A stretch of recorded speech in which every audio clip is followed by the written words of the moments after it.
Salut les CryptoFreds et bienvenue sur le point de marché du mercredi 14 mai. Je vous le rappelle, les points de marché c'est le lundi, le mercredi et le vendredi matin entre les lives que l'on propose chez Invested Capital, Invest Trading, Sophisticated Trader et bien évidemment chez Wen. Dans tous les cas, point de marché, allez, c'est direct, on commence par les prix. Je vais faire un petit yo-yo avec les points macro pour vous donner les meilleures indications sur les points d'entrée et potentiellement les points de support et les points de sortie. Allez, c'est parti. BTC, 104 000 $ pendant que là, je vous parle. 104 000 $ là, tout de suite. Les points de résistance sont à 108 000 $. Là, ça risque de batailler très très fort et il y a une espèce de bloc de liquidité à 112 000 $, mais on n'y est pas encore. Restons calmes. Point de support, 98 000 $. Le premier point, c'est un joli point de support potentiellement à aller retester et 92 000 $ parce qu'il y a vraiment un golden ticket. On l'a vu hier en live, je l'ai partagé bien évidemment pour ceux qui ne me suivent pas. Je vous invite à le faire. Les 92 000 $, potentiellement, on va y retourner. Sur Ether, on est à 2623 là maintenant. 2900 va être vraiment le point dur, le point de résistance qui va faire office de, j'ai envie de dire, de plafond. Il va falloir le passer, ça va pas se faire tout seul, on verra.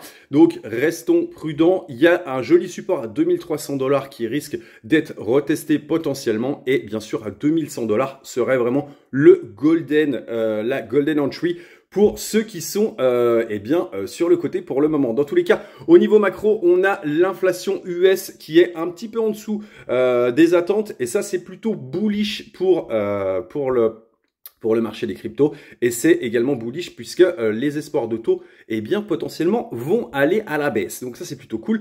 Chine, US, il y a un adoucissement des frais de douane. L'idée, c'est de baisser. Ils se sont mis d'accord, en tout cas provisoirement. Et bien évidemment, il y a un plan de relance. Ils ont lancé un plan de relance, les gars, de 140 milliards de dollars dans les nouvelles tech. Je ne sais pas si vous en avez entendu parler, mais en tout cas, c'est un truc de barjo. N'hésitez pas à me mettre en commentaire ce que vous en pensez.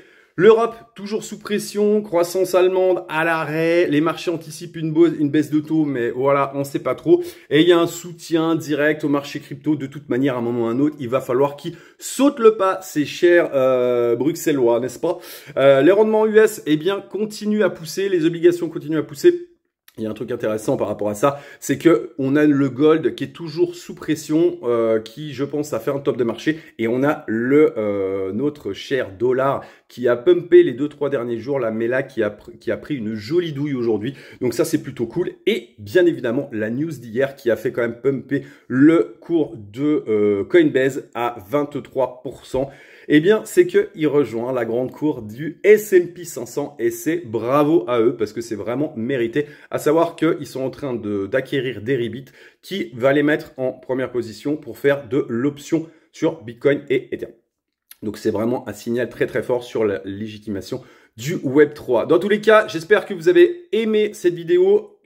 Dites-moi ce que vous pensez de ces points marchés qui sont en plus des lives, qui sont en plus des météos crypto que je fais, que je poste tous les matins. Mettez-moi ça en commentaire. N'hésitez pas à me faire des retours. Ça serait vraiment très sympa de votre part. Dans tous les cas, je vous souhaite une excellente journée et je vous dis à vendredi matin.